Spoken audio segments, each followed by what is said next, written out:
سورۃ النساء کا جو حصہ پڑھا گیا ہے اس میں سب سے پہلے 10 حقوق والی آیت مبارکہ ہے، یعنی ایک آیت میں 10 حقوق بیان کیے گئے ہیں۔ ان میں پہلا حق اللہ تعالیٰ کا بیان ہوا ہے اور 9 حق بندوں کے بیان ہوئے ہیں۔ اللہ کا حق یہ بیان ہوا وَاعْبُدُوا اللَّهَ وَلَا تُشْرِكُوا بِهِ شَيْئًا، صرف اللہ کی عبادت کرو اور اس کے ساتھ کسی کو شریک نہ ٹھہراؤ۔ یہ اللہ کا حق ہے، یعنی عملی طور پہ ایک اللہ کو ہی معبود الہ مانتے ہوئے اسی کی عبادت کرنا ہے اور کسی قسم کا اس کے ساتھ شرک نہیں کرنا۔ اس حکم میں خالص توحید کی ساری قسمیں آ گئی۔ ایک علمی توحید ہے، علمی توحید کا تعلق عقیدے اور اقرار کے ساتھ ہے، یعنی دل سے ماننا کہ اللہ کے سوا کوئی الہ نہیں اور زبان سے اس کا اقرار کرنا کہ اللہ کے سوا کوئی الہ نہیں، اسے توحید علمی کہا جاتا ہے۔ دوسری توحید ہے عملی، کہ عملاً بھی صرف ایک اللہ کے ساتھ ہی ساری عبادتوں کو خاص کرنا، قیام اللہ کے آگے، رکوع اللہ کے آگے، سجدہ اللہ کے آگے، نظر نیاز مناجات اللہ کے لیے، مدد مانگنا اللہ سے، یہ عبادت کی جتنی قسمیں ہیں انہیں صرف اللہ کے ساتھ خاص کرنا عملی طور پہ۔ تو علمی تو علم بھی آ گئی، عملی بھی آ گئی، کیونکہ فرمایا ایک اللہ کی عبادت کرو اور اس کے ساتھ کسی کو شریک نہ ٹھہراؤ۔ یہ ایک حق اللہ تعالیٰ نے اپنا بیان کیا، 9 حق بندوں کے بیان کیے۔ بندوں کے ان حقوق میں سب سے پہلے ماں باپ کا حق بیان کیا، وَبِالْوَالِدَيْنِ إِحْسَانًا، ماں باپ کے ساتھ بہت اچھا سلوک کرو، وَبِذِي الْقُرْبَى، رشتہ داروں کے ساتھ، وَالْيَتَامَى، یتیموں کے ساتھ، وَالْمَسَاكِينِ، مسکینوں کے ساتھ، وَالْجَارِ ذِي الْقُرْبَى، اس ہمسائے کے ساتھ جو رشتہ دار بھی ہے، وَالْجَارِ الْجُنُبِ، اس ہمسائے سے بھی اچھا سلوک کرو جو ہمسایہ تو ہے پر اجنبی ہے، رشتہ دار نہیں، وَالصَّاحِبِ بِالْجَنبِ، اور جو پہلو کا ساتھی ہے اس کے ساتھ بھی اچھا سلوک کرو۔ پہلو کے ساتھی سے مراد بیوی اور رفیق سفر اور کاروباری شراکت دار، یہ سارے پہلو کے ساتھی ہیں۔ وابن سبیل، اور مسافروں سے بھی اچھا سلوک کرو۔ وما ملکت ایمانکم، اور جن کے مالک ہے تمہارے ہاتھ، یعنی غلاموں لونڈیوں سے بھی اچھا سلوک کرو۔ یہ 9 حق بندوں کے بیان ہوئے، جن میں برسر فہرست حق ماں باپ کا بیان ہوا ہے، لیکن یہ کل 10 حقوق ہو گئے۔ ان 10 حقوق میں سب سے بڑا حق اللہ تعالیٰ کا ہے۔ ایک شخص 9 حقوق بہترین ادا کر رہا ہے، اللہ کا حق تو عید والا ادا نہیں نہ کر رہا، 9 حقوق کی ادائیگی کا اسے مچھر کے پر کے برابر بھی فائدہ نہیں۔ اس سے پتہ چلا اللہ کا حق سب سے بڑا ہے۔ آج لوگ گول منہ کر کے کہہ دیتے ہیں حقوق اللہ کی تو خیر ہے، حقوق العباد کی معافی نہیں۔ یہ بھائی کس آیت کا ترجمہ ہے؟ کہیں بھی نہیں ہے، بلکہ حقوق العباد بھی اس لیے حقوق ہیں کہ اللہ نے مقرر کیے ہیں۔ اگر اللہ نے مقرر نہ کیے ہوں حقوق العباد کی کوئی حیثیت ہی نہیں رہ جاتی۔ یہ جتنی حیثیت ہے وہ بھی اس وجہ سے ہے کہ اللہ نے مقرر کیے ہیں، تو اس لیے سب سے بڑا حق کس کا ہے؟ اللہ تعالیٰ کا۔ اللہ اکبر۔ پھر اللہ تعالیٰ نے یہ حقوق بیان کرنے کے بعد ساتھ فرمایا اللہ تعالیٰ جو متکبر ہے اور فخر کرنے والا ہے اس سے محبت نہیں کرتا۔ حقوق کے ساتھ اس کا بڑا گہرا تعلق ہے۔ جو متکبر ہوتا ہے نا اور فخر کرنے والا ہوتا ہے، اس کا تکبر اور اس کا فخر کئی دفعہ اس کو یہاں تک پہنچا دیتا ہے کہ وہ اللہ کا کبھی ادا نہیں کرتا، شرک کرتا ہے، اللہ کی عبادت نہیں کرتا۔ جس طرح کئی اس طرح کے متکبروں سے خود سنا ہو، کہتے ہیں لو نمازیں پڑھیں غریب، روزے رکھے فقیر، جن کو کھانے کو کچھ نہیں ملتا، ہم چودھریاں کھاتے پیتے ہیں، ہمیں نماز روزے کی کیا ضرورت ہے؟ لو تکبر نے روک دیا نا، تکبر۔ تو تکبر حقوق اللہ سے بھی روکتا ہے اور حقوق العباد سے بھی روکتا ہے. اس لیے فرمایا اللہ تکبر کرنے والے، فخر کرنے والے سے محبت ہی نہیں کرتا. پھر فرمایا یہ متکبر اور فخر کرنے والے، ان کی اور بھی بری عادتیں ہیں. خود بھی بخل کرتے ہیں، لوگوں کو بھی بخیلی کا حکم دیتے ہیں، اور جو اللہ نے فضل سے دیا ہوا ہے نا اس کو چھپاتے ہیں. یہ حقیقت ہے. بخیل آدمی اللہ کے فضل کو چھپائے گا. جیب میں بھی پیسے ہیں، گھر تجوری میں بھی ہیں، بینک بیلنس بھی ہے، پر مسکین آگے ہے نا تو کہے گا تمہیں پتا تو ہے حالات کیسے ہیں، کوئی کام چل رہا ہے بھلا. حالانکہ جیب میں بھی پیسے ہیں، گھر بھی ہیں، لیکن ذرا کاروباری دھچکا لگے گا یہ ساری اللہ کی نعمت پہ پردہ ڈال دے گا، بہانہ کرے گا. جو بخیل ہوگا، جو بخیل ہے، جو سخی ہے ان کی بھلا کیا حالت ہے. ایک بڑے اچھے دینی آدمی، دین کے ساتھ مال ہونا تو اکثر برکت والا ہوتا ہے. میں نے ان سے کافی حالات تو خرابی ہیں، یہ پچھلے دنوں کی بات ہے جب واقعی کافی خراب تھا. میں کہا حالات تو خرابی ہیں لیکن یہ ایک کام ہے مدرسے کا، اگر آسانی ہو تو کر دیں. اس نے بولا کیا جواب میں کہا؟ میں کہا آسانی ہو یا نہ ہو، یہ جو کام ہے نا دین کا، یہ کرو تو آسانی ہو جاتی ہے. اس لیے کام ہو گیا آپ کا، فلاں دن آپ کو پیسے مل جائیں گے اس کام کے. سوچ اچھی ہو تو کیا جواب کیا تھا؟ آسانی کے لیے یہ کام کیا جاتا ہے، یہ کریں گے تو آسانی ہو جائے گی، اگر نہ بھی ہوئی تو. کیسی ہے یہ سخاوت والے کی سوچ ہے. ورنہ بخیل وہ اللہ کی نعمت کو چھپائے گا. جس طرح میں اکثر ایک واقعہ سناتا ہوں، ہمارے محلے کا نبی آدمی نا ایک اسٹیٹ کے پاس چلا گیا رمضان کے مہینے میں. جی کسی کا بازو پکڑا کے نا تو چلا گیا. اس کو جب ضرورت پیش کی تو وہ بلا کیا کہنے لگے، سیٹھ صاحب 4-5 گاڑیاں گراج میں کھڑی، عالی شان بنگلہ ہے. تو بولا کیا کہنے لگا، او جی آپ آگے ہیں، یہ آپ لوگوں کی تو عادت ہے، آپ ظاہری چمک دمک دیکھتے ہیں، یہ تو اللہ نے پردہ ڈالا ہوا ہے. یہ مجھے پتا میں روٹی کیسے کھا کے سوتا ہوں. وہ مجھے نا وہ نبینا آدمی ہو، مجھے آج کہتا ہے سچی بات ہے، وہ اتنا رویا کہ اپنی پریشانی پہ اتنا کہ میں ایک اور جگہ سے کوئی تعاون لے کے آیا ہوا تھا تو میرا جی چاہا کہ یہ بیچارہ مجھ سے بھی مسکین ہے، میں وہ زکات اس کو دے جاؤں. کیا فائدہ ہے ایسی مالداری کا؟ چھپا رہا ہے صرف اس لیے کہ اس کو دینا پڑے گا. وہی جناب سیٹھ صاحب جو اس طرح کے بخیل ہوتے ہیں، اسی جگہ کوئی محلے کا دلال آ جائے نا، چودھری جی وہ جگہ سودا زبردست ہے، سال میں ڈبل ہو جانا ہے، پر ایک نوٹ لگے گا. اب نوٹ بھی اپنا اپنا ہے.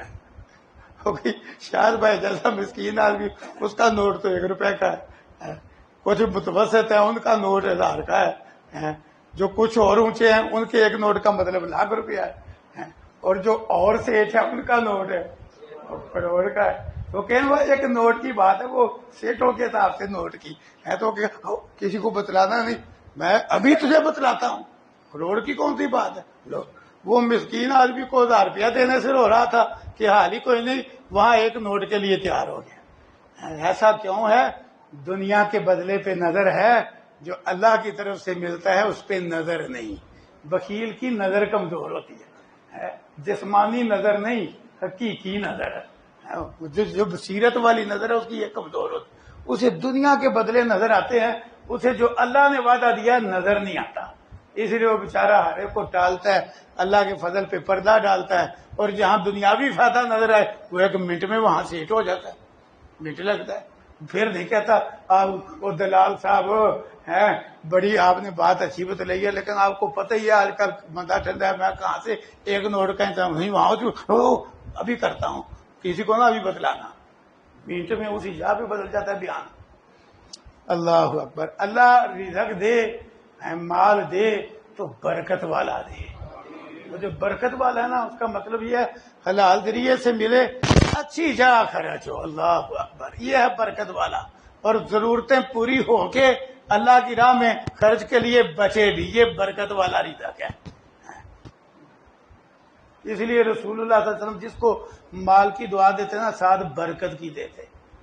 حضرت انس کی والدہ نے کہا، ام سلیم نے، اللہ کے نبی آپ کا بچونگرا خادم ذرا دعا کر دو. آپ نے کہا یا اللہ اس کا مال بھی بڑھا دے اور اولاد بھی بڑھا دے، لیکن تو جو بھی اس کو دے نا مال یا اولاد تو اس میں اس کے لیے برکت ضرور ڈالنا. دنیا مانگو نا تو برکت والی مانگو، بغیر برکت کے نہیں۔ پھر اللہ تعالیٰ نے ان لوگوں کی مذمت کی جو خرچ تو کرتے ہیں لیکن ان کے خرچ کرنے کا مقصد صرف لوگوں کو دکھلانا ہے۔ جہاں اب دیکھو دل کا پتہ تو نہیں چل سکتا، خلص ہے کہ ریاکار ہے، لیکن کچھ علامتیں ہوتی ہیں کہ جہاں اس نے دیکھا نا کہ یہاں تو کسی کو پتہ ہی نہیں چلنا کہ میں نے اس کی مدد کی ہے، وہاں اس نے نہیں دینا، وہاں اس نے غریب بن جانا ہے۔ جہاں ایسے خرچ کرنا پڑے پتہ نہ چلے دائیں نے کیا خرچ کرے، کسی کی عزت نفس ملوث رکھنا ہے، کسی مسکین، وہاں نہیں خرچ کرنا۔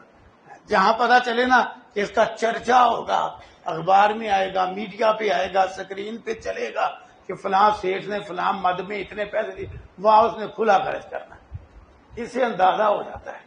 تو میں وہ لوگ جو خرچ کرتے ہیں اپنے مال لوگوں کو دکھلانے کے لیے، نہ اللہ پہ ایمان نہ آخرت کے دن پہ ایمان، فرمایا ان کا دوست شیطان ہے۔ تو فرمایا جس کا دوست شیطان بن جائے وہ بہت برا دوست ہے۔ پھر اللہ تعالیٰ فرماتے ہیں اللہ اکبر، ذرہ برابر ظلم نہیں کرتا۔ اگر نیکی ہوگی تو یہ اللہ کا فضل ہے کہ نیکی کو کم از کم 10 گنا بڑھائے گا، کم از کم ہے 10 گنا بڑھانا، یوں 10 گنا سے 700 سے بے حساب فرمایا بڑھائے گا، اور اپنی طرف سے اجر عظیم دے گا۔ لیکن گناہ کو اللہ بڑھاتا نہیں، جس طرح یہاں تو نہیں، دوسری جا وضاحت ہے ایک گناہ کا بدلہ ایک گناہ ہی ہے، لیکن نیکی ایک کے بدلے کم از کم 10 سے درمیان میں پتہ نہیں کتنے درجے، اور 700 سے پھر آگے بے حساب۔ اللہ اکبر۔ پھر فرمایا وہ منظر کیسا ہوگا جب ہماری امت میں سے گواہ لائیں گے، اور اے نبی ہم آپ کو ان پر گواہ لائیں گے۔ یہ وہ آیت ہے ایک دفعہ رسول اللہ علیہ وسلم نے فرمایا تھا ابن مسعود قرآن پڑھ کے سناؤ۔ حضرت مسعود نے عرض کیا، صحیح البخاری میں ہے کہ اللہ کے رسول قرآن آپ پہ اتارا گیا، پڑھ کے میں سناؤں؟ آپ فرماتے ہو میرا سننے کو بھی جی چاہتا ہے۔ آپ کو قرآن سننا شوق تھا، اب تو کئی دفعہ راحت طریقی میں مدینے کی گلیوں میں نکل جاتے، کیوں اس وقت مدینے کا ماحول بڑا پیارا تھا، رات کے وقت ہر گھر سے قرآن کی تلاوت کی آواز آ رہی ہوتی، تو آپ کو سننے کو جی چاہتا ہے، سناؤ۔ انہوں نے سورہ نساء شروع کی، پڑھتے پڑھتے یہیں پہنچے، فَكَيْفَ إِذَا جِئْنَا مِن كُلِّ أُمَّةٍ بِشَهِيدٍ وَجِئْنَا بِكَ عَلَىٰ هَٰؤُلَاءِ شَهِيدًا۔ اور میں ذرا بس کرو۔ ابن مسعود کہتے ہیں میں نے بس کیا، بس کر کے آپ کے چہرے اطہر پہ نظر ڈالی تو رسول اللہ صلی اللہ علیہ وسلم کی آنکھوں سے آنسو جاری تھے۔ منظر ہی ہولناک ہے، ہم گواہ لائیں گے ہم۔ پھر فرمایا وہ ایسا دن ہے جس دن ہم گواہ لائیں گے، جس دن کافر، آگے بطور خاص فرمایا کافر اور پیغمبر صلی اللہ علیہ وسلم کی نافرمانی کرنے والے وہ آرزو کریں گے کہ کاش ان کے ساتھ زمین برابر کر دی جاتی، اور وہ اللہ سے کوئی بات چھپا نہیں سکیں گے۔ پھر اللہ تعالیٰ نے ایک اور مسئلہ بیان کیا ایمان والوں کو مخاطب کر کے، بڑی جامع آیت ہے۔ سب سے پہلے اس وقت ابھی شراب نہیں حرام ہوئی تھی، تو پر ایک پابندی لگا دی، رفتہ کچھ چیزیں رچی بسی تھی، اللہ نے رفتہ چھڑائی، رفتہ۔ سب سے پہلے اللہ نے شراب کی مذمت اس طرح کی سورہ نحل میں ہے کہ اللہ نے نشے والی چیزوں کو رزق حسن کے مقابلے میں بیان کیا، ثابت یہ کیا چیزیں پکیزہ رزق نہیں، یہ تھوڑی سی اللہ نے چوٹ لگائی۔ اس کے بعد اللہ تعالیٰ نے یہ کہہ دیا کہ شراب اور جوا ان میں لوگوں کے لیے فائدے بھی ہیں اور گناہ بھی ہے، اور گناہ فائدے سے زیادہ ہے، پر کھلے لفظوں میں پابندی نہ لگائی۔ پھر اللہ نے یہ پابندی لگائی کہ کم از کم ایمان والو جب نماز کا وقت قریب ہو نہ تو شراب نہ پیو، کیوں؟ تم نشے کی حالت میں نماز نہ پڑھنا۔ ایسے واقعات رونما ہوئے کہ حالت میں آیتیں کیا سے کیا بن گئی، تو اللہ نے پابندی لگا دی۔ اب کچھ چھوٹنے کی عادت شروع ہو گئی کہ دیکھتے پینے سے پہلے کا وقت تو نہیں قریب، نماز کے وقت تک نشے کا اثر ختم ہو جائے گا، پھر پیتے نہ ہوتا تو پھر نہ پیتے کہ ٹائم تھوڑا ہے، عادت پڑ گئی۔ پھر آخر اللہ نے سورہ مائدہ کی، وہ آگے مائدہ میں آئیں گی، وہ آیتیں سخت پابندی والی نافذ کر، تو یہاں وہ ہے جو آخری سے پہلی ہے کہ نشے کی حالت میں نماز کے قریب نہ جاؤ۔ پھر فرمایا اسی طرح کیوں نہ قریب جاؤ، تمہیں پتا ہو تم کیا کہہ رہے ہو۔ آج نشے میں تو نہیں، لیکن پتا بھی نہیں کہ کیا کہہ رہا ہوں، کیوں نماز کا ترجمہ نہیں آتا، اس سے معلوم ہوا نماز کا ترجمہ آنا چاہیے، بندے کو پتا ہونا چاہیے وہ کیا کہہ رہا ہے۔ جی یہ پتا ہو نا میں کیا کہہ رہا ہوں تو نماز کو 4 چاند لگ جاتے۔ پھر فرمایا اسی طرح تم نے ناپاکی کی حالت میں نماز والی جگہ کے قریب نہیں جانا، یعنی ناپاکی کی حالت میں مسجد میں نہیں آنا یہاں تک کہ تم غسل کر لو، جس پر غسل واجب ہے وہ مسجد میں نہ آئے، غسل کر کے مسجد میں آئے۔ پھر فرمایا اگر بیمار ہو یا سفر میں ہو اور بول و براز کی وجہ سے وضو ٹوٹا ہوا ہے تو فرمایا پانی نہیں ہے تو پکیزہ مٹی سے تیمم کر لو۔ تیمم کی دو صورتیں ہیں، ایک کہ بیماری کی وجہ سے پانی ہے استعمال کی قدرت نہیں، بیماری بڑھنے کا خطرہ ہے تب بھی تیمم جائز ہے، اور اگر بیماری تو نہیں لیکن پانی نہیں ہے، مل ہی نہیں رہا دور دراز دائیں بائیں تو پھر بھی تیمم ہے۔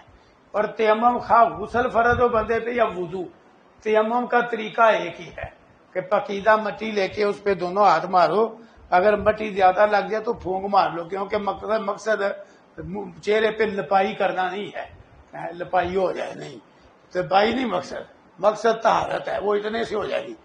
چہرے پہ ہاتھ پھیر لو، پھر بائیں کے دائیں کے اوپر، دائیں کو بائیں کے اوپر پھیر لو، خواہ پہلے ہاتھوں پہ پھیر لو پھر چہرے پہ پھیر لو، دونوں طریقے صحیح البخاری میں مذکور ہیں، لیکن پہلے چہرہ اور بعد میں ہاتھ یہ زیادہ بہتر ہے، کیوں یہ قرآن کریم میں بھی آیا ہے یہ طریقہ۔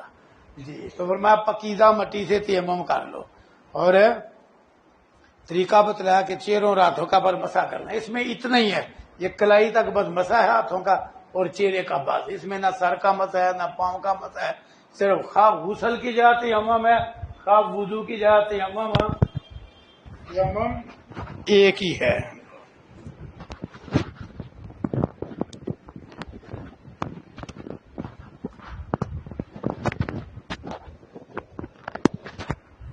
تیمم ایک ہی ہے، اور یہ بات بھی یاد رکھیں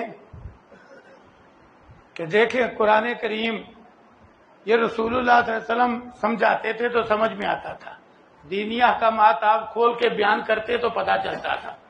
اب پہلے وضاحت نہیں تھی تیمم کی تو ایک صحابی اس پر غسل واجب ہو گیا جی، تو انہوں نے بولا تیمم کیسے کیا، باہر کھلی جگہ چلے گئے، جس طرح جانور نہیں جو جانور کہتے ہیں لیٹنیاں نہیں جائے، اس طرح وہ مٹی میں نہ خوب ایسے ایسے ایسے سر سے پاؤں تک، انہوں نے سمجھا غسل کی جگہ جو ہے، تو آ کے بتلایا اللہ کے رسول صلی اللہ علیہ وسلم مجھ پہ غسل واجب ہو گیا تھا تو پانی نہیں تھا، تو میں نے تو پھر ایسے مٹی میں لوٹ پوٹ کیا جیسے جانور، لفظ خود بولے کہ جیسے جانور لوٹ پوٹ ہوتا ہے ایسے کیا میں نے، اور نہیں اور غسل کی جگہ بھی اتنا ہی کافی تھا، آپ نے پھر وہی تیمم بتلایا۔ اور حقیقت ہے اگر غسل والا تیمم وہ ہوتا جس طرح اس صحابی نے ہمت کی تو وہ تو وضو سے مشکل تھا کام، اور کئیوں کے لیے تو وہ پانی کے غسل سے مشکل ہو جاتا، ہر کسی کے بس کی بات نہیں کہ وہ کیا کہتے ہیں لگوٹ کر کے تو مٹی میں جا کے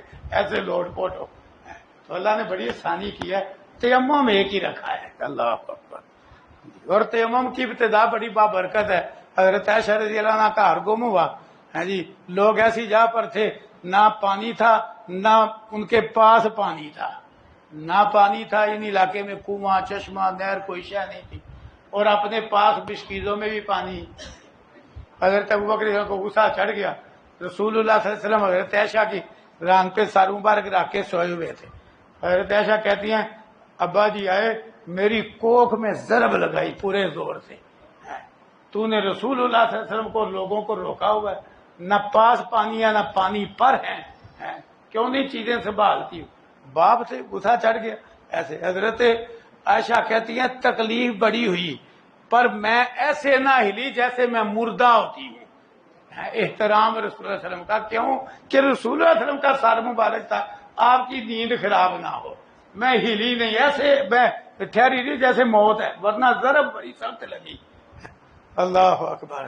تو دیکھو ہار گم ہوا، حضرت عائشہ پہ پریشانی آئی، باپ سے جھڑکیں پڑی، اللہ نے پوری امت پہ آسانی کر دی، تیمم کی آیتیں اتر آئی، پہلے تیمم نہیں تھا۔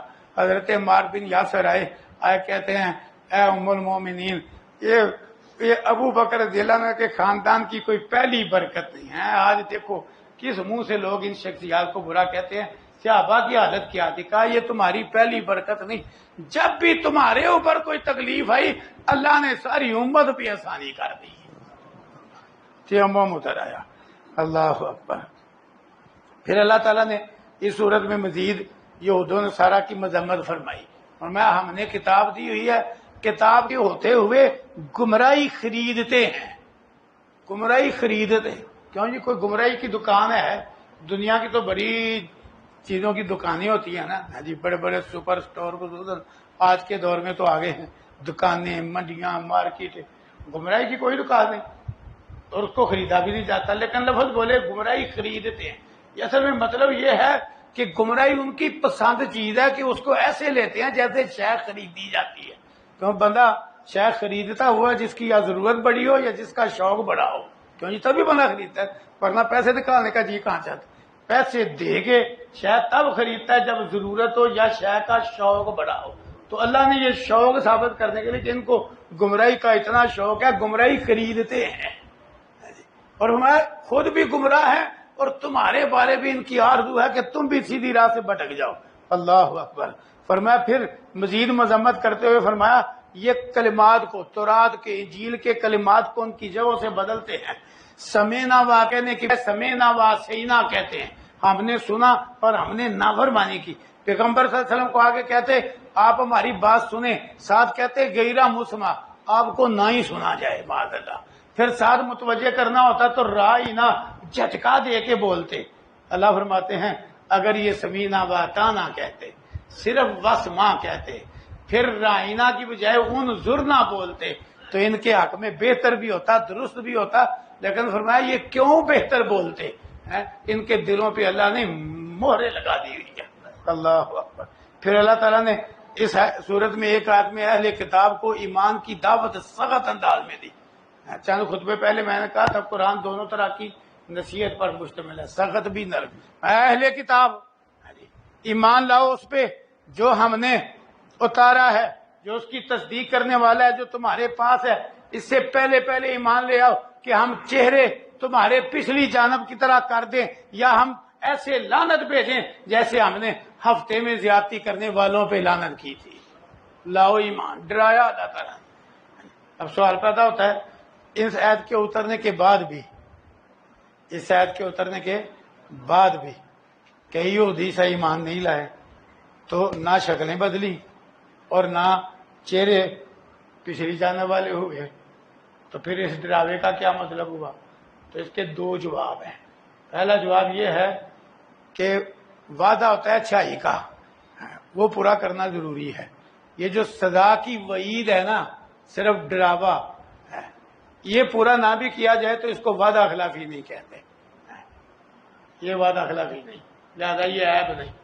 اللہ تعالیٰ نے ڈرا کے نہیں کیا تو یہ عیب نہیں، اعتراض نہیں بنتا۔ دوسرا جواب یہ ہے کہ یہ تب تھا جب ان میں کوئی بھی ایمان نہ لاتا۔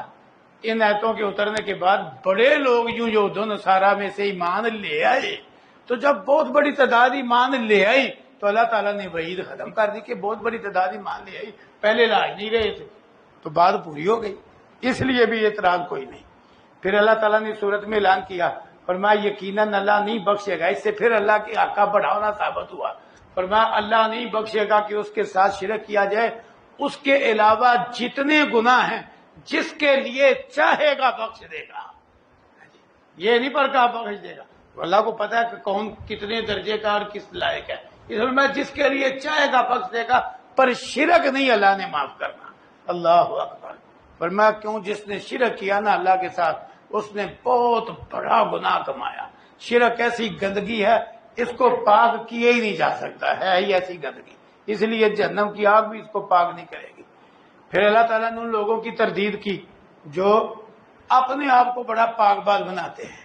مومن کی شان یہ ہے یہ جتنے مرضی اونچے درجے پہ ہونا یہی سمجھے گا میں گناہ گار ہوں، میں ناقص ہوں، میری تو خطائیں بڑی ہیں، یہ ڈرے گا، ساتھ کچھ ہمارے سارے یاد کر کے رحمت کی امید بھی کرے گا، لیکن ساتھ زیادہ ڈرے گا بھی۔ یہ اچھے کی علامت ہے۔ جتنے نکمے ہیں نا وہ عقیدے میں بھی بے شک بگڑے ہوئے ہیں اور عمل میں بھی، ان کے دعوے بڑے اونچے ہوں گے، ہم تو یہ، ہم تو وہ، ہم تو نام لیوا سرکار کے، ہم نے جنت میں جانا تو کس نے جانا ہے؟ اللہ اکبر۔ فلاں جنت میں گیا نا فلاں، کئیوں کو خصوصاً مولویوں کی بڑی پریشانی، یہ جو مولوی بخشے گئے نا اصل تو چھالا مار دیا جائے بھائی سانو پھر بھی چاہے تو جاؤ چھالا مار دیا سانو بھائی کو نہیں اعتراض ہے، لیکن یہ بات کہنا نہیں چاہیے کہ فلاں بخشا گیا ہے۔ اللہ اکبر، دو دوست تھے صحیح مسلم میں لکھا، یہ بات بڑی خطرناک ہے کسی کے بارے یہ کہہ دینا۔ ہاں جتنا قرآن میں آیا حدیث میں وہ کہو کہ اللہ نے مشرک کو نہیں بخشنا، ٹھیک ہے کہو، لیکن کسی کو متعین کر کے کہ اس کی تو بخشش نہیں جی میں متعین کر کے جو مولوی بخشے گئے تو چالا مار دیں جانا، یہ متعین کر کے اپنی طرف سے نہ قرآن میں نہ حدیث میں، یہ بڑی خطرناک بات ہے۔ دو دوست تھے دونوں مومن، لیکن ایک سے گناہ ہوتے تھے اور ایک بڑا نیک صالح تھا، اس کے گناہ کوئی نہیں تھے۔ وہ جو نیک تھا نا وہ گناہ گار کو ہر وقت سمجھاتا، جب گناہ سامنے آتا سمجھاتا۔ ایک دن اس نیک کو غصہ چڑھ گیا، کہتا ہے سمجھا کے بعد میں کہتا ہے اللہ کی قسم اللہ نے تجھے معاف ہی نہیں کرنا، یہ کہہ دیا۔ نہیں، جتنے مرضی نیک ہو یہ نہ کہو، بس سمجھاؤ اس کو کہ تو غلط کر رہے صحیح کر، یہ نہ کہو اللہ نے تجھے معاف نہیں کرنا، معافی کا اللہ کو پتا ہے۔ اب اس نے یہ کہہ دیا، اللہ نے عرش پہ کہا، کون ہے کہ مجھ پہ قسم ڈال رہا ہے، میرے نام کی قسم اٹھا کے کہہ رہا ہے میں نے اس کو معاف نہیں کرنا، اور فرشتوں گواہ ہو جاؤ اس گناہ گار کو میں نے معاف کر دیا، اور اس متکبرانہ بول کی وجہ سے اس نیک کے عمل ضائع کر دیے۔ اللہ اکبر، ہوش میں آئے ایسے لوگ، ہوش میں جو یہ کہہ دیتے ہیں مولوی بخشے کہتے تھا چھالا مار دیا جا رہا ہے۔ اللہ اکبر، تو اس لیے ایسی بات نہیں اچھی ہوتی، اللہ سے ڈرنا چاہیے جی۔ تو اللہ تعالیٰ نے اپنے آپ کو پاک باز بنانا اس سے منع کیا ہے کہ میں یہ ہوں میں وہ ہوں، یہ دوسروں پہ کیچڑ اچھالنا اور اپنے آپ کو پاک باز بنانا یہ غلط طریقہ ہے۔ یہ اپنے بارے بھی غلط ہے، دوسرے کے بارے بھی غلط ہے، یعنی رسول اللہ صلی اللہ علیہ وسلم صحابہ کرام ان کے تو دلائل قرآن حدیث میں آگے نا، ان کی شان عظمت فضیلت اس کے تو کیا کہنے ہیں، لیکن ان کے بعد جو بھی ہے نا اس کے بارے حتمی کہنا، حتمی کہ یہ تو اللہ کا ولی ہے، کئی کہہ دیتے ہیں پیار پیار میں، پر نہیں، اللہ کے نبی نے منع کیا ہوا نہیں کہنا، آپ نے منع کیا ہوا نہیں کہنا۔ میں اگر تم کہو نا ضروری تم نے کہنا ہے، اور واقعی تمہارے علم میں ہو جو تم کہنا چاہتے ہو واقعی بندہ اس طرح کا ہے تو پھر بھی ایسے کہو میرے خیال کے مطابق میرے علم کے مطابق وہ اس طرح ہے، یوں میں اللہ کے مقابلے میں کسی کو تزکیہ نہیں دیتا۔ اللہ اکبر، یہ تعریف کا ادب سکھایا اس لیے حتمی طور پہ کسی کو کہنا کہ یہ ولی ہے یا یہ بخشا ہے، کہیں کسی فوج شدہ نمازی کو دیکھ کے یہ تو ستا پہ آئے بخشیا، آپ کو کس نے نہیں بدلایا؟ ایک صحابیہ ام اللہ رضی اللہ عنہ نے عثمان بن مظعون رضی اللہ عنہ جیسے نیک صحابی کی وفات پہ انہیں مخاطب کر کے کہہ دیا تھا اللہ نے ضرور تجھے عزت دی ہے۔ رسول اللہ صلی اللہ علیہ وسلم نے فرمایا تجھے کس نے بدلایا؟ کیسے تجھے پتہ چلا؟ آپ فرماتے ہیں میں اللہ کا رسول ہوں، مجھے نہیں پتا اس کے ساتھ کیا کیا جا رہا ہے، تیرے پاس کیا دلیل ہے؟ ہاں نہیں، ایسے کہو امید ہے کہ اللہ اس کا معاملہ اچھا کرے گا، ایسے کہو امید ہے اللہ اس کا معاملہ اچھا کرے گا، حتمی نہ کہو۔ ام اللہ کہتی ہے پر میں نے اسی وقت وعدہ کر لیا اللہ کے نبی سے، ٹھیک ہے کیوں پھر آپ کرے ہوگا میں نہیں کہنا، نہ کہو، وعدہ کر لی، لیکن کہتے ہیں میں دل میں پریشان پڑی ہوئی کہ اتنا عظیم ہمارے خیال کے مطابق سے آبی تو اللہ کے نبی نے یہ کہنے سے منع کر دیا کہ اللہ نے اس کو عزت دی ہے، اس کو نہیں عزت ملے گی تو کس کو ملے گی؟ کہتے ہیں میں پر پریشان ہوں، کہتے ہیں اسی پریشانی میں میں سو گئی۔ اللہ خواب آیا ایک چشمہ جاری ہے، چشمہ ہے، پوچھا خواب میں کس کا چشمہ ہے؟ جی عثمان بن مظعون کا چشمہ ہے۔ میں دن چڑھتے رسول صلی اللہ علیہ وسلم کے پاس آ گئی، میں نے کہا اللہ کے رسول صلی اللہ علیہ وسلم میں نے رات خواب دیکھا ہے ایک چشمہ جاری ہے، تو میں نے پوچھا خواب میں یہ کس کا ہے؟ تو بتلانے والوں نے بتلایا یہ چشمہ عثمان بن مظعون کا ہے۔ تو رسول اللہ صلی اللہ علیہ وسلم نے فرمایا یہ اس کا نیک عمل ہے جو مرنے کے بعد بھی جاری ہے۔ زبان نبوت سے اب گارنٹی مل گئی نا، تو اب کہو یہ اس کا عمل ہے جو بعد میں بھی جاری ہے، لہذا جس کا ثبوت نہیں نا قرآن حدیث کے حوالے سے ہم حتمی نہیں کہہ سکتے۔ یہ کہو بھائی ہمارا گمان ہے کہ وہ اس طرح ہے، ہمارا خیال ہے کہ وہ اس طرح ہے، ساتھ کہو ہم اللہ کے مقابلے میں کسی کو تزکیہ نہیں دیتے، کیونکہ اللہ نے قرآن میں کہا ہے تزکیہ اللہ ہی دیتا ہے، بس اللہ کو پتا ہے کون حقیقت میں کیا ہے، تو اس لیے اٹل نہیں کسی کے بارے کہنا۔ اللہ اکبر۔ پھر اللہ تعالیٰ نے یہودیوں سارا کی ایک اور انداز میں مذمت کی، فرمایا دیکھو انہیں کتاب دی گئی ہے اور ان کی حالت کیا ہے، شیطانی علوم پہ یہ اور شیطان پہ یہ ایمان رکھتے ہیں کتاب اللہ چھوڑ کے، اور اتنے عجیب ہیں اہل ایمان سے ان کو اتنی عداوت ہے کہ اہل کتاب نے یہاں تک کہہ دیا، حالانکہ اہل کتاب کے بہت سارے امور ہیں مسلمانوں سے ملتے ہیں، مثلا مسلمان بھی نبیوں کو مانتے ہیں، اہل کتاب بھی نبیوں کو مانتے ہیں، مسلمان بھی آخرت کو مانتے ہیں، اہل کتاب بھی آخرت کو مانتے ہیں، مسلمان بھی حساب کتاب جزا سزا مانتے ہیں، اہل کتاب بھی مانتے ہیں، کتنی ساری چیزیں اہل اسلام سے ملتی ہیں، لیکن نفرت اتنی ہو گئی اہل اسلام سے کہ وہ بت پرست مکے کے کافر اور مشرک جو بت پوجتے تھے، جو نہ کسی نبی کو مانتے تھے، نہ کسی آسمانی کتاب کو مانتے تھے، نہ جنت جہنم کو مانتے تھے، یہود و نصارہ نے اسلام دشمنی میں کہہ دیا ایمان والوں سے تو تم بھی اچھے ہو، ایمان والوں سے تو تم بھی اچھے۔ اللہ نے مذمت کی کہ کیسے عجیب لوگ ہیں، دشمنی میں آ کے کہاں پہنچ گئے۔ جس طرح نا شہرہ روڈ پہ نا ایک اہل بدعت کے مولوی صاحب ہوتے تھے، وہ جناب جمعہ پڑھا رہے ہیں تو اپنی عوام کو مخاطب کر کے نا جو منہ میں آیا کہا، کئیوں کے پاس وہ ریکارڈ ہے تقریر، جو منہ میں تم یہ ہو تم وہ، اپنی عوام کو خطبے میں تم یہ ہو تم وہ ہو، تم اس طرح ہو تم اس طرح ہو، بڑا کچھ ہی کہہ دیا، بڑا کچھ ہی کہہ کے نا بڑا کچھ، اور وہ ابھیانہ نو چنگے ہی ہو، تو بھائی یہ دشمنی والی بات یہ نا، اتنا بڑا کہہ گئے آخر میں ساتھ یہ پچر بھی لگا دی راضی بھی کر دیا۔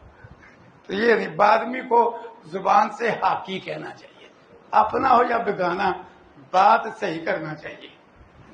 کئی لوگ بات صحیح کرتے ہیں الحمدللہ، وہ جس طرح کے بھی ہوں وہ بات صحیح کرتے، تو بات صحیح کرنا چاہیے آدمی۔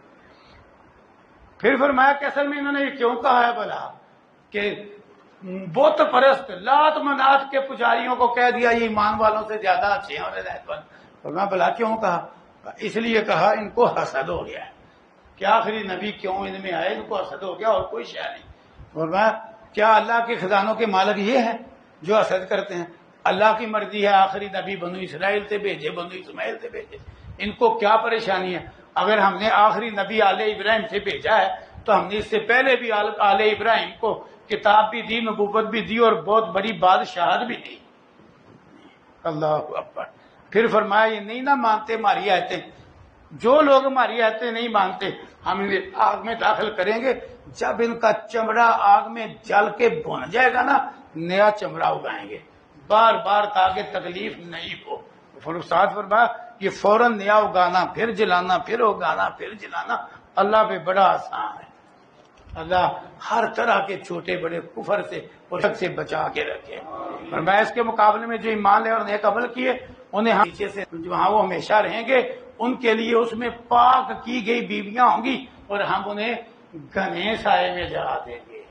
وہ گھنا سایہ بھلا کیسا ہے؟ حدیث میں وضاحت ہے، فرمایا جنت میں ایسے ایسے درخت ہے تیز رفتار سوار، اس درخت کے سلے اگر اللہ اکبر 100 سال تک چلے، تیز رفتار، ایسا ایسا والا نہیں، تیز رفتار سوار، اس کے سائے کے نیچے 100 سال چلے تو اس کا سایہ ختم نہ ہو، ایسے درخت ہیں جنت میں۔ اللہ اکبر۔ پھر اللہ فرماتے ہیں اللہ تمہیں حکم دیتا ہے کہ امانتیں اہل کو ادا کرو۔ اس آیت کے بہت سارے مطلب ہیں اور آج ہر مطلب کے اعتبار سے معاشرے میں کمزوری پیدا ہو گئی۔ ایک مطلب تو یہ ہے کہ یہ جو سرکاری یا غیر سرکاری ڈیوٹیاں ہیں نا ان کو دو جو اہل ہیں، کوئی بھی جو ذمہ داری ہے ذمہ داری اس کو دو جو ذمہ داری کے اہل ہے۔ اب اس کو اپنے آپ کو کچھ نہیں آتا تو اس کو اسکول میں یا مدرسے میں استاد رکھ لینا، یہ غلط ہے۔ اس نے خود ہی نہیں پڑھا، کچھ آتے ہی نہیں بیچارے۔ اسی طرح جس طرح رمضان کے مہینے میں مساجد میں یہ عام ہے، مساجد میں کیا ہے عام رمضان کے مہینے کہ وہ جو رمضان کے مہینے میں بھی 5 نمازیں نہیں نہ پڑھتا اس کو نماز تراویح کا امام بنا دیتے ہیں۔ ایسے ایسے امام میرے علم میں ہیں کہ وہ رمضان کے مہینے میں بھی نہیں 5 نمازیں پڑھتا، صرف عشاء ہی پڑھتا ہے، تو اس کو امام بنایا نہ، اہل کو ذمہ داری دے دی نا، وہ تو اس لائق ہی نہیں کہ اس کو یہ عزت دی جائے۔ تو کوئی بھی عہدہ و منصب ہے، اللہ حکم دیتے ہیں کہ کس کو دو جو اس کے اہل ہے، رشتہ داری کی بنا پہ نہیں، رشوت لے کر نہیں، دوستی محبت کی بنا پہ نہیں، جو جس کام کا اہل ہے اسے ذمہ دو۔ نبی صاحب نے فرمایا تھا قیامت کی نشانی ہے کہ امانت ضائع کر دی جائے گی۔ پوچھنے والے نے پوچھا کیا مطلب ہے؟ آپ نے فرمایا ذمہ داریاں نہ اہل لوگوں کو دی جائیں گی، ذمہ داریاں نہ اہل لوگوں کو دی جائیں گی۔ تو آج ایسے ہی ہے، اکثر سرکاری غیر سرکاری ذمہ داریاں نہ لوگوں کے پاس ہیں۔ اللہ اکبر۔ دوسرا مطلب آیت کا، دوسرا مطلب یہ ہے کہ جس کو ذمہ داری ملے وہ ذمہ داری صحیح ادا کرے۔ یہ نہیں ماسٹر ہے تو اسکول جا ہی نہیں رہا، آدھی تنخواہ اپنی جیب میں، آدھی تنخواہ بطور رشوت ہیڈ ماسٹر کو حاضری لگایا جا رہا ہے، یہ جا ہی نہیں رہا، بس تنخواہ آ رہی۔ تو یہ سمجھو ذمہ داری بھی امانت ہے، تو ذمہ داری ادا کرنے کا حکم ہے۔ اللہ اکبر۔ تاکہ اگر ذمہ دار مجبور ہو تو اس کے ذمہ ہے اپنا نائب مقرر کرنا۔ یا کیا لوگوں کے کام لٹکے رہتے ہیں، صاحب چھٹی پہ گئے ہوئے، صاحب کے ذمہ ہے چھٹی پہ جائے تو پیچھے نائب کام کرنے کے لیے بٹھا کے جائے۔ حضرت عمر رضی اللہ عنہ نے مکے کا گورنر دیکھا مکے سے باہر، فوراً محاسبہ کیا، تو مکے سے باہر ہے تو اپنی جگہ کس کو بٹھا کے آیا ہے لوگوں کے کام کاج کے لیے؟ تو جو باہر ہے بٹھا کے آنا۔ کہا میں بٹھا کے آیا ہوں ابن حفظہ کو۔ وہ کون ہے؟ صحیح مسلم ہے، وہ ہمارے آزاد کردہ غلاموں میں سے ایک آزاد ہے۔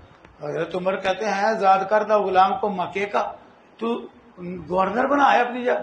کہا جی اس کو قرآن کا بھی علم ہے اور وراثت کا بھی علم ہے، اس علم کی وجہ سے بنا ہے۔ حضرت عمر پھر فوراً مطمئن ہو گئے اور فرمانے لگے اللہ کے نبی صلی اللہ علیہ وسلم نے سچ فرمایا جی کہ اس کتاب کے ذریعے اللہ لوگوں کو عزت بھی دے گا اور اس کتاب کی وجہ سے لوگوں کو اللہ نیچے بھی کرے گا، کہ جو اس سے تعلق جوڑیں گے انہیں اونچا کرے گا، جو اس سے تعلق توڑیں گے انہیں۔ آزاد کردہ غلام مکے کا گورنر بن گیا کتاب اللہ کے علم کی وجہ سے۔ اللہ اکبر۔ پھر ساتھ فرمایا امانت اہل کو ادا کرو اور فیصلہ کرو تو ہمیشہ عدل کے ساتھ کرو۔ پھر اللہ تعالیٰ نے اس صورت میں اطاعت کے حوالے سے بڑی باتیں کہی، اللہ اور اس کے رسول کی اطاعت کے بارے میں۔ پہلی بات کہ اطاعت کرو اللہ کی اور اطاعت کرو پیغمبر کی اور اپنے اولی الامر عمراء خلفاء کی بھی اطاعت کرو، ذمہ داران کی بھی اطاعت کرو۔ لیکن ساتھ فرمایا جہاں اختلاف ہو جائے اولی الامر کی اطاعت، ذمہ دار کی اطاعت کے حوالے سے کہ یہ قرآن حدیث کے مطابق نہیں، فرمایا اختلاف ہو جائے تو حل مسئلے کا قرآن حدیث سے تلاش کرو، پھر اولی الامر سے نہیں۔ پھر اختلاف کہاں سے حل کرنا ہے؟ قرآن حدیث سے، اللہ اور اس کے رسول سے۔ اللہ اکبر۔ پھر اللہ تعالیٰ نے دوبارہ یہود انصارہ کی مذمت کی، فرمایا کئی لوگ ہیں ان میں سے، یہ منافقوں کی بات ہے، اوپر سے مومن بنے ہوئے تھے، فرمایا کئی لوگ ہیں دعویٰ کرتے ہیں ایمان کا لیکن جھگڑا ہو جائے تو مقدمہ یہودیوں کی عدالت میں لے کے جاتے ہیں۔ دعویٰ اطاعت کا ہے، کرتے کیا ہے؟ معلوم ہوا خالی دعوے سے بات نہیں بنے گی۔ اطاعت کے متعلق پھر تیسری بات ارشاد فرمائی کہ ہم نے جو نبی بھی بھیجا اطاعت کے لیے بھیجا، کہ اپنے وقت میں اس کی اطاعت ضروری تھی، جو نبی بھی بھیجا، اس لیے آپ کو بھی ہم نے بھیجا ہے تو اطاعت کے لیے بھیجا۔ پھر یہاں تک فرمایا تیرے رب کی قسم لوگ مومن ہو ہی نہیں سکتے جب تک وہ اپنے اختلافات اور جھگڑے فیصلے کے لیے آپ کے پاس نہ لائیں، پھر آپ جو فیصلہ کریں وہ اس میں بالکل تنگی محسوس نہ کریں، خوش دلی سے تسلیم کریں تو تب مومن ہیں۔ اللہ اکبر۔ رسول اللہ صلی اللہ علیہ وسلم کا حکم اور فیصلہ کتنا اہم ہے۔ پھر فرمایا ان لوگوں کو تو چاہیے تھا اگر ہم ان پہ یہ فرض کر دیتے نا اپنے آپ کو قتل کرو اور اپنے گھروں کو چھوڑ کے نکل جاؤ، فرمایا تب بھی ان پہ ماننا ضروری تھا جبکہ ہم نے اس طرح کا سخت حکم نہیں دیا، ان کے ذمہ تو تب بھی اطاعت تھی۔ پھر یہاں تک فضیلت بیان کی، فرمایا جو اللہ اور اس کے رسول کی اطاعت کرے گا یہ کل قیامت کے دن لوگوں کے ساتھ ہوں گے جن پہ اللہ نے انعام کیا ہے۔ اطاعت کرنے والے کن کے ساتھ ہوں گے؟ جن پہ اللہ نے انعام کیا۔ وہ کون ہے؟ صدیقین، نبیین، صدیقین، شہداء اور صالحین۔ اللہ اس کے بارے فرماتے ہیں یہ ساتھ کتنا اچھا ہے۔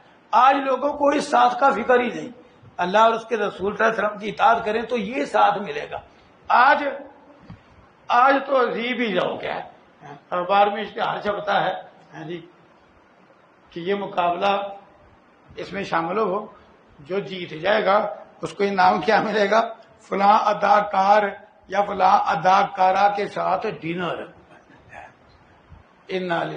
گندے لوگوں کا ساتھ، یہ بھی کچھ ہے، گندے لوگوں کا ساتھ۔ تو لوگ میدان میں اتر پڑتے ہیں، واہ واہ واہ، فلاں اداکارہ کے ساتھ ڈنر، فلاں کرکٹر کے ساتھ ڈنر۔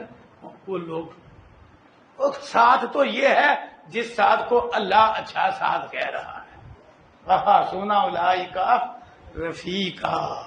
اللہ اکبر، میں یہ ساتھ بہترین ہے۔ نمازی پرہیزگار کا ساتھ حقیقت ہے وہ کروڑ پتی اداکار کے ساتھ سے بھی اچھا ہے، اور خواہ وہ نمازی پرہیزگار بالکل مسکین کیوں نہ ہو۔ رسول اللہ صلی اللہ علیہ وسلم مسکینوں میں نظر آتے تھے۔ ہجرت کی تو ابو ایوب انصاری جیسے مسکین صحابی نے آپ کی سواری پکڑ لی، سامان پکڑ لیا، بنگلوں والے دیکھتے ہی رہ گئے۔ رسول اللہ صلی اللہ علیہ وسلم حضرت ابو ایوب انصاری کے گھر ٹھہرے جتنی دیر تک آپ کا گھر نہیں بنا۔ کئی دفعہ اذان کے بعد اقامت کہہ دی گئی ہوتی جی، آپ مصلی امامت پہ آ گئے ہوتے، کوئی مسکین آدمی آپ کا ہاتھ پکڑ کے اپنی کوئی ضرورت بیان کرنے لگ جاتا، آپ اس وقت تک ہاتھ نہ چھوڑتے جب تک وہ نہ چھوڑتا، اور جب اس کی بات سن نہ لیتے اس وقت تک آپ نماز نہ شروع کرتے۔ آپ مسکینوں سے اتنی محبت کرتے، جو دینی مسکین ہے، بے دین مسکین، دینی مسکین، اتنی محبت۔ اللہ اکبر۔ تو اس لیے ساتھ تو یہ ہے، نبیوں، صدیقوں، شہیدوں، صالحین کا ساتھ، نیکوں کا ساتھ، ساتھ تو یہ ہے۔ پھر اللہ تعالیٰ نے اس کے بعد جہاد کی ترغیب دی، اور ساتھ ان لوگوں کا بطور خاص تذکرہ کیا جو جہاد میں سستی کرتے ہیں، اور جن کی حالت یہ تھی، اور یہ منافق تھے۔ ظاہر ہے جہاد میں اس دور میں بھی دو نتیجے نکلتے تھے، کئی دفعہ مسلمانوں کو وقتی مغلوبیت کا سامنا کرنا پڑتا، تو وہ جو منافق پیچھے رہے ہوتے نا، تو پھر بڑے ہنس ہنس کے ایک دوسرے کہتے ہیں ہم بچ گئے نا، ہم نہیں گئے، یقینی مرمت ہوئی ہے۔ ایسی بات ہے، دیکھو اوپر سے ہم ایمان والے ہیں لیکن ایمان والوں کی تکلیف پہ راضی ہے، پتہ چلا ان کو ہم بڑے اچھے رہے ہیں۔ اگر دیکھا کہ مسلمانوں کو بڑی غنیمت ملی ہے، فتح ہو گئی ہے، پھر وہ رحل جو ہے نا، رحل یہاں سے بہ کے پاؤں پہ جا رہی ہے، اور اوہو کاش ہم بھی ان کے ساتھ ہوتے، بڑی غنیمت ملی ہے، ہمیں بھی ملتی ہے، کاش ہم بھی ساتھ ہوتے۔ پتہ نہیں لوگوں کو دنیا کا لالچ ہے ہی بڑا۔ اب دیکھو رمضان جیسے مہینے میں بھی دین کے لیے لوگوں کو کھینچ کے لانا پڑتا، لیکن ہماری مسجد حالانکہ علاقے کی مسجدوں میں وہ ایسی مسجد ہے کہ جہاں یہ تراویح کی تعداد بڑی ہے، ورنہ اکثر مسجدوں میں تو 4 بندے، 5 بندے، 10 بندے، لیکن اس کے باوجود یہ تعداد اس کے مقابلے میں بہت کم ہے جتنی لمبی قطار ATM کے سامنے لگی ہوئی ہے، عورتوں کی لگی ہوئی ہے، وہ تھوڑے پیسے لینے کے لیے، اور 10 کلو کا تھیلا لینے کے لیے تو لوگ مر رہے ہیں۔ کہتا کئی شہروں میں رش میں 2-3 افراد مرے ہیں، کئی زخمی ہوئے ہیں۔ وہ میں نے ایک بات کی، میں ابھی پروگرام وزیر آباد میں کر کے آ رہا ہوں، تو میرے ساتھ ہمارے علاقے کا ایک ساتھی تھا، وہ کہنے لگا ہمارے محلے کی ایک عورت، اس کا جوڑ ہی کھل گیا ہے، وہ رش پہ آٹا لیتے لیتے۔ یہ حالات ہے دنیا کا، کتنا حال، اتنی لمبی لائنیں ہیں، اللہ اکبر، بندہ حیران رہ جاتا ہے۔ وہ مسجدوں میں کوئی لائن نہیں، صف اول کا کوئی جذبہ نہیں، نماز تراویح کا کوئی ذوق نہیں، عجیب چکر ہے، دنیا کا بڑا لالچ۔ اللہ اکبر۔ تو لالچ جنت کا ہونا چاہیے، آخرت کا۔ دنیا تو جو طے ہے نا وہ مل کے ہی رہنی ہے، یہ حقیقت ہے، صرف ہمارا دل چھوٹا ہے، وہ مل کے ہی رہنا ہے۔ جن لوگوں کا توکل مضبوط تھا نا، وہ حقیقت ہے وہ دنیا کے لیے مارے نہیں پھرتے تھے، دنیا ان کے پیچھے آ جاتی تھی، وہ سمجھتے تھے جو ہماری قسمت کا نا وہ کہیں نہیں جائے گا۔ اللہ اکبر۔ رسول اللہ صلی اللہ علیہ وسلم کی سیرت لکھی ہے کہ آپ بچپن میں بھی چھوٹی عمر کو کھانا بانٹا جاتا نا، تو بچے جب دور پڑتے، بچے آپ کو پتہ ہی ہے دور پڑتے ہیں کہ میرا رہ نہ جائے اس ساتھ، آپ اس چھوٹی عمر میں نا آرام سے بیٹھے رہتے کہ میرے جو مقدر میں ہے نا وہ مجھے مل جائے گا۔ ہم تو اس کے امتی ہیں جس نے بچپن کے اندر بھی لالچ نہیں دکھلایا، اللہ کی تقسیم پہ خوش ہوئے ہیں، اللہ کی تقسیم پہ۔ اور حقیقت ہے جو قسمت میں ہے نا وہ آپ کو ملنا ہی ملنا ہے. آپ موجود نہیں، آپ کا حصہ محفوظ رہے گا. جو آپ کی قسمت میں نہیں نا، آپ کے منہ میں گیا ہوا لقمہ گر جائے گا. کئی دفعہ ایسے ہو جاتا ہے، وہ آپ کی قسمت میں نہیں تھا، آپ کو ملا ہوا آپ کے ہاتھ سے نکل جائے گا. اور جو قسمت میں ہے نا وہ نہیں بھی ملا ہوگا، وہ جب ملنے کا وقت ہوگا وہ آپ کے دروازے پہ بھی آ جائے گا. اللہ. صوفی عبداللہ صاحب ہوتے تھے رحمہ اللہ، ماموں کانجن والے، پہلے اوڈا والا تھے. اتنا توکل، مدرسے کے لیے نا کوئی لاکھ روپے کی ضرورت تھی تو وہ دعا کرتے تو ان کی دعا قبول بڑی ہوتی تھی. دعا کی کہ یا اللہ لاکھ روپیہ چاہیے، تجھے پتہ ہی میں جاتا تو کہیں ہے نہیں، تجھے ہی کہتا ہوں اور تو بھیج دیتا ہے، ابھی بھیج دے. ہاں جی لو جی. تھوڑی دیر بعد بندہ آ گیا، جی یہ 50,000 روپے. کہتے بھیا میرا نہیں ہے، کسی اور مدرسے کا ہوتا ہے، میرا نہیں. ساڑھے بڑکا کہتے ایت ہی آئے خاں بھیا نہیں میرا، میں اللہ کو لینے منگے ہی نہیں. کتنے منگے تھے اللہ کو پتا کتنے منگے، میں تو ہو گیا میں لینے. لو جی وہ بندہ چلا گیا. اب اس کو اللہ بتلایا بھی نہیں، اللہ نہیں اس کے دل میں بات ہے. وہ تھوڑی دیر بعد آ گیا نا جی لاکھ روپے، میں اللہ کو لاکھ منگ گیا ٹھیک ہے دے جاؤ. لو جی دیکھو کیسے کیسے بندے اللہ. وہ اوٹا والا میں بیٹھے اور کہتے ہیں یا اللہ گاڑی کی پٹری میرے مدرسے کے اندر سے ادھار دے. دور سے طالب علم آتے تھے، اسٹیشن دور تھا، مدرسہ جو ہے نا مشقت سے طالب علم پہنچتے تھے. تو دعا بلا کیا کر رہے ہیں، یا اللہ ریل کی پٹری میرے مدرسے کے اندر سے ادھار دے، طالب علموں کو مشقت نہ ہو. لوگوں نے کہا وہ بزرگوں وہ انگریز چلے گئے جنہوں نے پٹریاں ڈالی تھی، اب تو ان کی ڈالی ہوئی بھی ختم ہو رہی ہیں، نئی پٹری کہاں پڑ رہی ہے، تو اب کیسی دعا کر رہے ہیں. اللہ کو روپے مانگنا، میں تیرے کو روپے مانگنا، تو چپ کر کے بیٹھ. لو جی کام وہی ہوا پر اللہ تعالیٰ مسبب الاسباب. پہلے اوڈا والا گاؤں میں مدرسہ تھا، بندہ آ گیا، اس نے کہا جی ماموں کا جن اسٹیشن کے اوپر آدھی زمین اسٹیشن کے ادھر، آدھی زمین اسٹیشن کے ادھر میں آپ کے مدرسے کے لیے دیتا ہوں، مدرسہ وہاں بنا لو. لو جی میں دیکھ کے آیا ہوں وہی بات، مدرسے کے اندر سے پٹری گزر رہی ہے، وہ گزر رہی ہے پٹری. اللہ پہ یقین کر کے تو دیکھو ہمارا بنتا نہیں، گزر رہی ہے پٹری. آدھا مدرسہ ریلوے لائن کے ادھر ہے، آدھا ادھر ہے، پٹری اندر سے گزر، اسٹیشن درمیان میں ہے. سبحان اللہ. اس لیے یقین کے ساتھ مانگو اللہ دے گا. تو خام خواہ دنیا کا رستما کیوں، آدمی اللہ سے رابطہ مضبوط کرے تو جو قسمت کا ہے نا وہ کہیں نہیں جانا. پھر اللہ نے جہاد کی ترغیب ایک اور انداز میں دی، فرمایا جو دنیا پر آخرت کو ترجیح دیتے ہیں نا وہ جہاد کریں. پھر ساتھ فرمایا وہ کیوں نہیں تم جہاد کرتے، کمزور بچے عورتیں ان کا حال تو دیکھو، ان پر ظلم کتنا ہو رہا ہے، وہ دعائیں کر رہے ہیں یا اللہ کوئی مدد کرنے والا بھی ہے، تو کیوں نہیں تم جہاد کریں. پھر فرمایا ایمان والے اللہ کی راہ میں جہاد کرتے ہیں، کافر وہ صرف شیطان کے لیے لڑتے ہیں، اور شیطان کے دشمنوں سے لڑو، شیطان کی چال بڑی کمزور ہے. انداز بدل بدل کے ترغیب. پھر اللہ تعالیٰ نے ان آیتوں کے اندر ایک اور بڑا اہم مسئلہ سمجھایا. وہ مسئلہ کیا کہ پہلے بھڑکیں، جس طرح کئی لوگوں کی عادت ہوتی ہے پہلے بھڑکیں. اللہ نے موقع دیا نا تو اللہ دیکھے گا میں کتنا لڑتا ہوں اور یاد کرتا ہوں. اللہ نے مال دیا نا تو اللہ دیکھے گا میں کتنی سخاوت کرتا ہوں. اللہ پہلے بھڑکیں، موقع بن گیا تو پھر ٹھوس. اللہ نے ایسے لوگوں کو سمجھایا کہ یہ طریقہ نہیں صحیح. جب عزم کرتے ہو نا پھر پورا کرو، پھر موقع بنے تو پھر کمزور نہ پڑو. یہ نہیں پہلے دعائیں اللہ مجھے مال دے نا تو میں نے مسجد میں اتنے پیسے دے دینے ہیں، اتنی چٹائیاں لے دینی ہیں، یہ کام میں نے کروا دینا ہے. اگر پیسے دے، جو ہی پیسے آنے شروع ہوئے سب سے پہلے تو بڑا سا وہ ٹاچ لیا، اور چلو مسیح تھے یہ وہ تو اور بڑے دینا لے دیں، میرے کو کوئی نہیں ہے تو میں ہی لینے گا. چلو یہ کیا ہوگا، وہ بھی مل گیا. پھر اور پیسے آ گئے، یار کی کھر کھر موٹر سائیکل ہے ساری، پیسے جو آ گئے نہیں، لو یہ وہ بیچو تو نوی کٹاؤ. مسیح تو ہوتے بیچاری کہا یہ تھا کہ اللہ پیسے دے گا تو مسجد میں لگاؤں گا، پیسے اللہ دے رہا ہے تو یہ کہیں اور ہی لگا رہا ہے.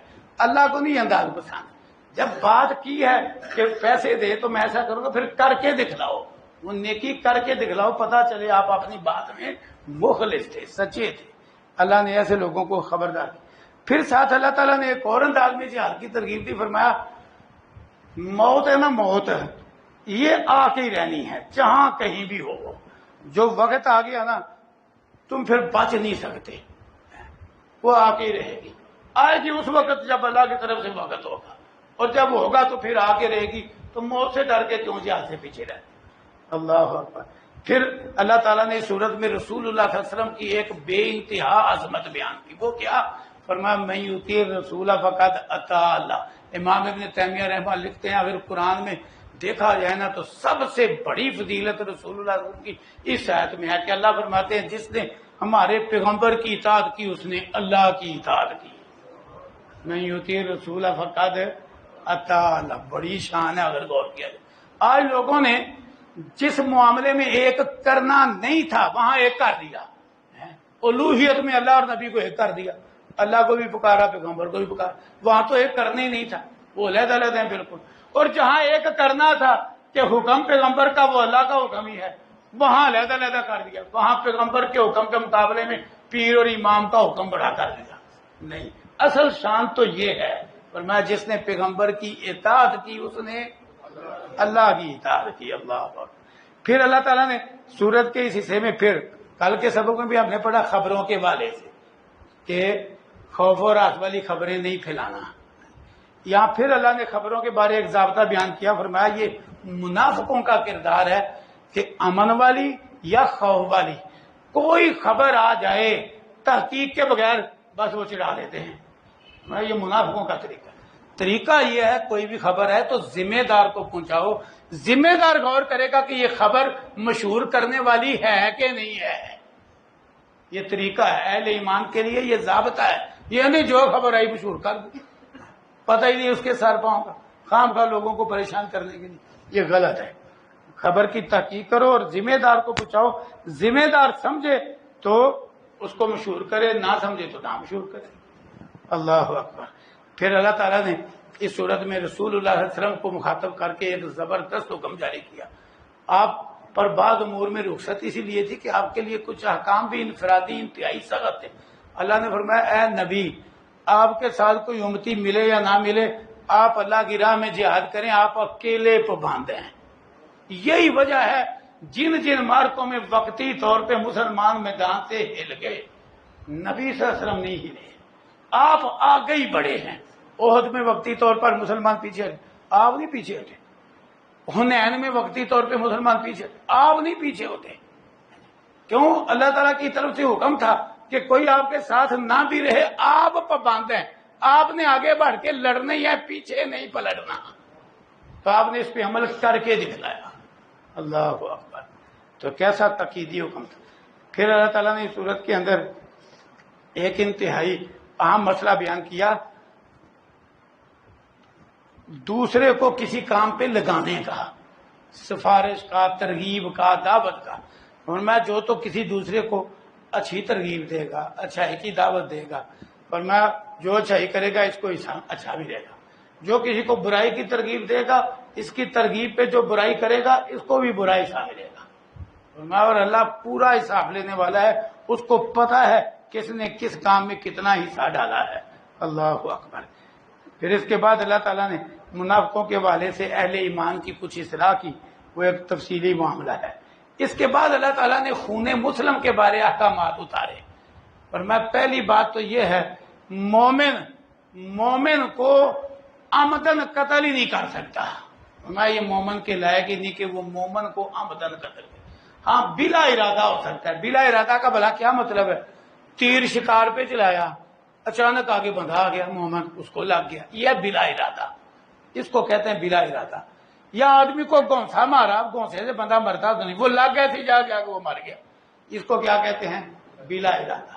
یا اپنی کسی تعمیر وغیرہ کے لیے گڑھا کھودا طریقی میں تو بندہ گردرتا ہوا گر پڑا اور وہ فوت ہو گیا، یہ بھی بلا ارادہ. اس کا ارادہ یہ تو نہیں تھا کہ ہم گر کے مرے، یہ تو اپنی ضرورت کے لیے، کنویں کے لیے یا تعمیر کے لیے اس نے بنیادیں کھودی ہوئی تھی، گر کے کوئی مار گیا. یہ ساری شکلیں کس کی ہیں؟ بلا ارادہ. لیکن غور کریں انسان کی قدر کیسی ہے.